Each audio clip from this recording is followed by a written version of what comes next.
भ्रष्टाचार के खिलाफ बिगुल बजाकर नायक बने केजरीवाल खुद भ्रष्टाचार के आरोप में गिरफ्तार हो चुके हैं। दिल्ली शराब घोटाले के आरोप में दिल्ली के मुख्यमंत्री अरविंद केजरीवाल को ईडी ने गिरफ्तार कर लिया। 21 मार्च की शाम को ईडी की टीम 10वां समन लेकर उनके घर पहुंची थी, जहां शराब घोटाले में पूछताछ करने के बाद केजरीवाल को गिरफ्तार कर लिया गया।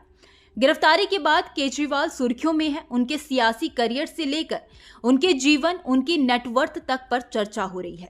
सीएम अरविंद केजरीवाल एक सामान्य परिवार से ताल्लुक रखते हैं। यहां से निकलकर उन्होंने आम आदमी पार्टी का गठन किया है और देश की राजधानी दिल्ली की कमान संभाली है। आइए आपको दिल्ली के 7वें सीएम अरविंद केजरीवाल के बारे में बताते हैं। सीएम अरविंद केजरीवाल का जन्म 19 अगस्त 1968 को हरियाणा के सिवानी जिले के खेड़ा गांव में हुआ। उनके पिता गोविंद राम केजरीवाल और माता गीता देवी है। अरविंद केजरीवाल के पिता एक इलेक्ट्रिकल इंजीनियर थे। अगर केजरीवाल की निजी जिंदगी की बात करें तो उनकी शादी सुनीता केजरीवाल के साथ हुई है, जो उनकी ही तरह आईआरएस यानी कि राजस्व अधिकारी थी। दोनों के 2 बच्चे हैं। फिलहाल केजरीवाल अपने परिवार के साथ मुख्यमंत्री निवास पर रहते हैं। केजरीवाल ने अपनी पढ़ाई हिसार के कैंपस स्कूल और सोनीपत के होली चाइल्ड स्कूल से की है।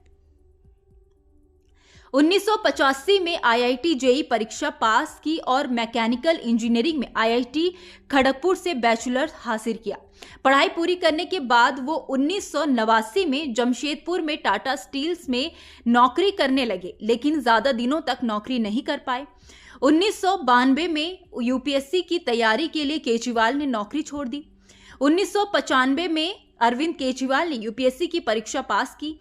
भारतीय राजस्व सेवा आईआरएस के लिए उन्हें चुना गया। उन्होंने आयकर विभाग के सहायक आयुक्त के रूप में काम किया। 2000 में केजरीवाल ने हायर एजुकेशन के लिए पेड लीव मांगी। उनको इस शर्त पर छुट्टी दी गई कि दोबारा ज्वाइन करने पर वह कम से कम 3 साल तक इस्तीफा नहीं देंगे। अगर देते हैं तो इस अवधि के दौरान दिए गए वेतन का वो भुगतान करेंगे।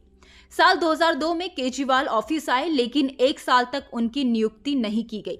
हालांकि इस दौरान उन्हें वेतन मिलता रहा, इसीलिए अरविंद केजरीवाल ने बिना वेतन 18 महीने की छुट्टी के लिए आवेदन किया, जो उन्हें दे दी गई। बाद में उन्होंने नौकरी शुरू की, लेकिन साल 2006 में अरविंद केजरीवाल ने नई दिल्ली में ज्वाइंट कमिश्नर के पद से इस्तीफा दे दिया।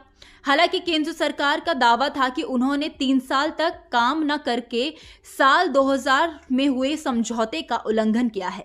2011 में अरविंद केजरीवाल ने अपने दोस्तों की मदद से सरकार को बकाया राशि के रूप में 9,27,787 रुपए का भुगतान किया। ये केजरीवाल की लाइफ का टर्निंग पॉइंट था। यहां से केजरीवाल ने अपनी राह बदल ली।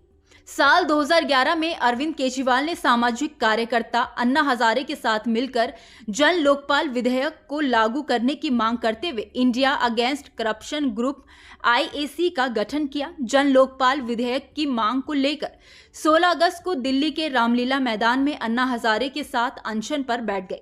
यह आंदोलन 28 अगस्त तक चला। अन्ना हजारे के साथ इस आंदोलन में उस समय केजरीवाल, किरण बेदी, कुमार विश्वास, संजय सिंह और मनीष सिसोदिया ने महत्वपूर्ण भूमिका निभाई थी। अन्ना हजारे के बाद अरविंद केजरीवाल इस आंदोलन के मुख्य चेहरा बनकर उभरे थे। अन्ना के शिष्य के तौर पर मशहूर हुए केजरीवाल उस वक्त अन्ना से दूर हो गए जब उन्होंने राजनीतिक पार्टी के गठन के बारे में विचार करना शुरू किया। आखिरकार केजरीवाल की महत्वाकांक्षा अन्ना की आंदोलन पर भारी पड़ गई और शिष्य गुरु के रास्ते बदल गए। आंदोलन की सफलता से प्रभावित होकर केजरीवाल ने 2 अक्टूबर 2012 को खुद की पार्टी का गठन किया। 24 नवंबर 2012 को आम आदमी पार्टी बनाई गई। 2013 में आम आदमी पार्टी ने दिल्ली विधानसभा चुनाव लड़ा और अरविंद केजरीवाल ने कांग्रेस की पूर्व सीएम शीला दीक्षित को हरा दिया। इस चुनाव में आपको बहुमत नहीं मिला था, लेकिन कांग्रेस ने सरकार में शामिल न होकर बाहर से समर्थन किया, जिसके दम पर अरविंद केजरीवाल दिल्ली के सीएम पद की कुर्सी पर बैठे। फिर साल 2015 में चुनाव हुआ और केजरीवाल की पार्टी रिकॉर्ड 67 सीटें जीतकर विधानसभा में पहुंची। इसके बाद साल 2020 में हुए विधानसभा चुनाव में भी केजरीवाल की आम आदमी पार्टी ने 70 में से 62 सीटें जीती। केजरीवाल ने 16 फरवरी 2020 को रामलीला मैदान में तीसरी बार मुख्यमंत्री पद की शपथ ली।